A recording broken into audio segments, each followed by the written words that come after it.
Hi hello everyone, welcome back to my channel. तो आज मैं लेके आई हूँ क्लास 6 के हिंदी चैप्टर थर्ड। चैप्टर का नाम है चिड़िया। तो आइए हम इसका क्वेश्चन से सॉल्व करते हैं। तो क्वेश्चन से सॉल्व करने से पहले मैं आपको इसके शब्दार्थ समझाऊंगी। जैसे कपोत, कपोत मीन्स होता है कबूतर। सुक, सुक मीन्स तोता। काक, काक मीन्स कौवा। स्वच्छंद मीन्स होता है स्वतंत्र यानी आजाद। विचरण, विचरण मीन्स होता है घूमना फिरना। कोकिल मीन्स कोयल। चातक मीन्स पपीहा। वास, वास मीन्स रहने का स्थान जहाँ पे लोग रहते हैं। रहना, आवास, निवास। बेरी मीन्स जंजीर।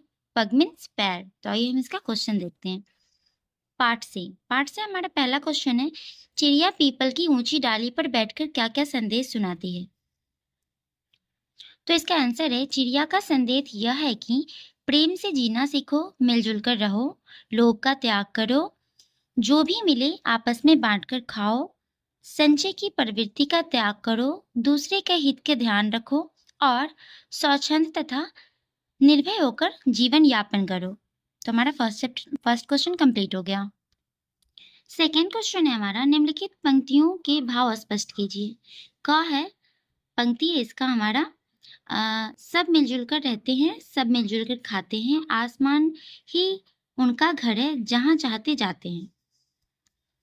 तो उसका आंसर है, कवि यह कहना चाहता है कि मनुष्य भी अपने जीवन में चिड़ियों की जीवन पद्धति का अनुसरण करे, आपसी मेल जोल से रहे, बांट मिलकर भोजन करना यानी सबको भर पेट भोजन मिले, इसका ध्यान रखना चाहिए और जमीन पर अधिकार के लिए लड़ाई झगड़े से दूर रहना मानव का धर्म होना चाहिए।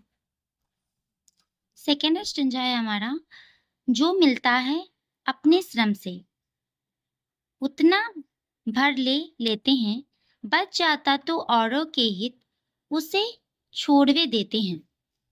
तो उसका आंसर है, मनुष्य को अपने परिश्रम से अर्जित धन पर ही भरोसा करना चाहिए। दूसरों का धन छीनकर जीना भी क्या जीना है, यह एक प्रकार की चोरी और बेईमानी है। एक मनुष्य को दूसरे मनुष्य के हित का ध्यान रखना चाहिए। थर्ड है हमारा, निम्नलिखित स्थानों की पूर्ति कीजिए। तो ये कविता दी हुई है, इसकी आगे की पंक्ति में इस प्रकार लिखा है। क है, उनके मन में लोभ नहीं, पाप नहीं, परवाह नहीं, जग का सारा माल हड़प कर जीने की भी चाह नहीं। वे कहते हैं मानव सीखो तुम हमसे जीना जग में, हम स्वच्छंद और क्यों तुमने डाली है पेरी पग में। अब हमारा पाठ से आगे पहला क्वेश्चन है, आजकल पक्षियों की संख्या कम होती जा रही है, इसे रोकने के लिए आप क्या सुझाव देना चाहेंगे। तो इस क्वेश्चन का आंसर है, पशु पक्षी प्रकृति के आवश्यक अंग है, पेड़ पौधे से पर्यावरण का निर्माण होता है। पशु पक्षी पेड़ पौधे के बिना धरती पर जीवन की कल्पना नहीं की जा सकती है। मनुष्य इनका सबसे बड़ा विनाशक है। हम भूल जाते हैं कि जिस डाल पर हम बैठते हैं उसे ही काटे जा रहे हैं। हमें पशु पक्षियों के जीवन की रक्षा करनी चाहिए, तभी हमारा जीवन भी सुरक्षित रहेगा। अगर वृक्ष नहीं कटे और जंगल को नष्ट होने से रोके तो पक्षियों का वास स्वयं बढ़ेगा और उनकी संख्या भी बढ़ेगी।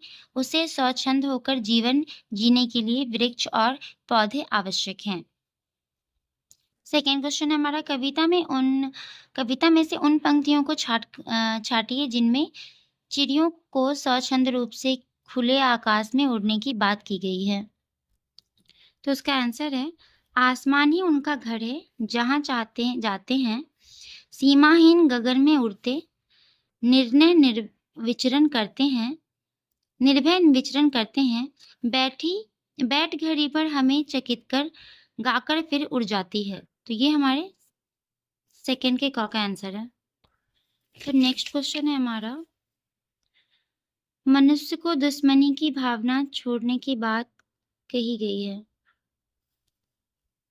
तो इसका आंसर है, चिड़िया बैठ प्रेम प्रीति की रीत हमें सिखलाती है, सब मिलजुल कर रहते हैं वे, सब मिलजुल कर खाते हैं। वे कहते हैं मनुष्य सीखो तुम हमसे जीना जग में, हम स्वच्छंद और तुम और क्यों तुमने डाली है बेरी पग में। और नेक्स्ट क्वेश्चन है हमारा, क्या चिड़िया के संदेशों के अनुसार मानव कार्य करते हैं। इस पर अपना विचार प्रस्तुत कीजिए। तो इसका आंसर आप खुद करेंगे तो ज़्यादा बेहतर होगा, पर मैं आपको इसका आंसर दिखा रही हूँ। तो इसका आंसर है हाँ, मानव चिड़िया के संदेशों के अनुसार कार्य करते हैं, परंतु कुछ मानव चिड़िया के संदेशों के अनुसार कार्य नहीं करते हैं, क्योंकि वे स्वभाव से लालची, बेईमान, स्वार्थी होते हैं। लेकिन सभी मानव ऐसे नहीं होते हैं। कुछ मानव अच्छे, ईमानदार, समझदार और वफादार होते हैं, जो दूसरों की मदद करते हैं। सभी मानव को चिड़िया की तरह निडर और स्वतंत्र जीवन जीना चाहिए। तो हमने क्वेश्चन तो सॉल्व कर लिया। अब हमारा यहाँ है व्याकरण। इन शब्दों से वाक्य बनाइए। ये आप खुद से भी बना सकती हैं। मैंने बनाया है लोभ, चिड़िया लोभ नहीं करती है। गगन, पक्षी स्वतंत्र होकर गगन में उड़ते हैं। जग, जग को ईश्वर ने बनाया है। संदेश, चिड़िया हमें अच्छे संदेश सुनाती है। पाप, दूसरों को दुख देना पाप है। आप इसके अलावा भी खुद से डिफरेंट टाइप के वाक्य बना सकते हैं। इसी तरीके से हमारा सेकेंड क्वेश्चन है, ऊंची डाली काली चिड़िया। इन वाक्यों में ऊंची डाली तथा चिड़िया तथा काली चिड़िया की विशेषता बतलाता है। संज्ञा और सर्वनाम की विशेषता बताने वाले शब्द विशेषण कहलाते हैं। नीचे लिखे संज्ञा की विशेषता बताने वाले विशेषण शब्द लिखिए। बंदी, मानव, ऊंचा, पीपल, नीला, आसमान, तीन पग, न्याड़ा, जग, सफेद, हंस। सेकेंड है चिड़ियाघर। इन शब्दों में चिड़िया और घर दो शब्द आए हैं। इस तरह के और शब्द बनाइए। तो जैसे रसोई, तो हमने बनाया रसोई घर। सिनेमा, सिनेमा घर। डाक, डाकघर। अजायब, अजायब घर। पार्सल, पार्सल घर। पूजा, पूजा घर। भंडार, भंडार घर। कूड़ा, कूड़ा घर। तो हमारा थर्ड चैप्टर कंप्लीट हो गया। आई होप कि आपको मेरा वीडियो अच्छा लगा होगा। तो मिलते हैं नेक्स्ट चैप्टर में, तब तक के लिए बाय बाय।